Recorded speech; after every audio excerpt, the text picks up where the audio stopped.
नमस्कार।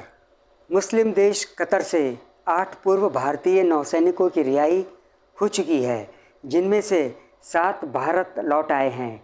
कतर में उनको मौत की सज़ा सुनाई गई थी। ये लोग कतर में जासूसी के आरोप में सज़ा काट रहे थे।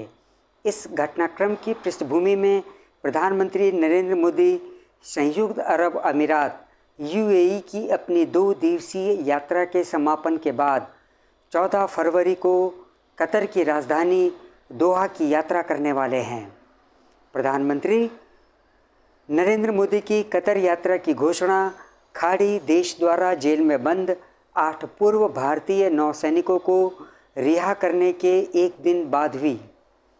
रिहा किए गए लोगों में से 7 सोमवार सुबह भारत लौट आए।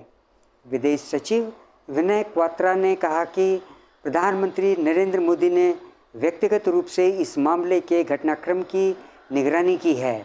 उन्होंने कहा, हम भारतीयों को रिहा करने के कतर के निर्णय से प्रसन्न हैं। व्यापार व निवेश, ऊर्जा और डिजिटल सहित कई क्षेत्रों में समग्र द्विपक्षीय संबंधों का विस्तार करने के उद्देश्य से प्रधानमंत्री मोदी मंगलवार से यूएई की 2 दिवसीय यात्रा पर हैं। विदेश सचिव क्वात्रा ने प्रेस वार्ता में कहा, संयुक्त अरब अमीरात की अपनी यात्रा पूरी करने के बाद प्रधानमंत्री 14 फरवरी को दोहा कतर की यात्रा करेंगे।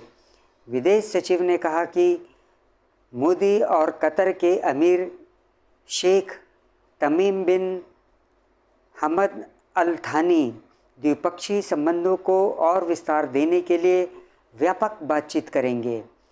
पूर्व भारतीय नौसैनिकों को पिछले अक्टूबर में दी गई मौत की सज़ा को अलग अलग अवधि की जेल की सज़ा में तब्दील किए जाने के 46 दिन बाद वे भारत लौट आए।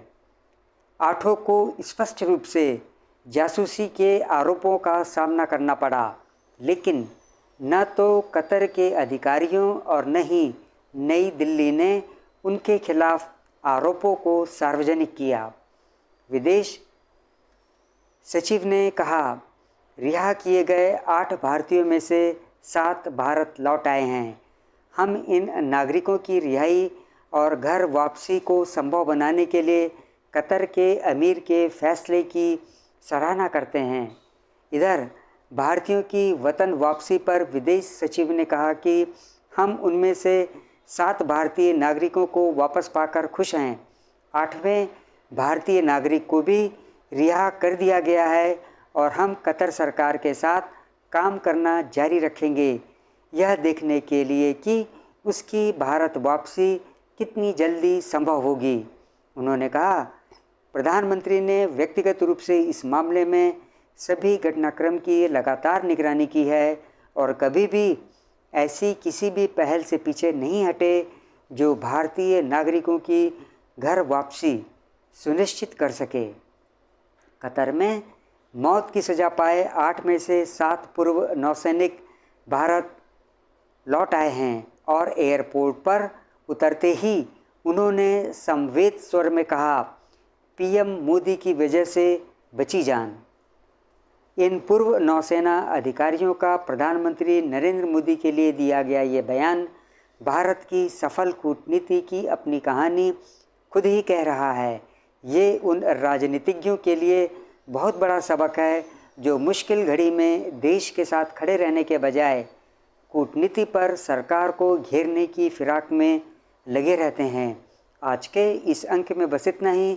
आपसे अनुरोध है कि आप मेरे इस चैनल से जुड़े रहिए और इसे सब्सक्राइब भी कर लीजिए। जय हिंद।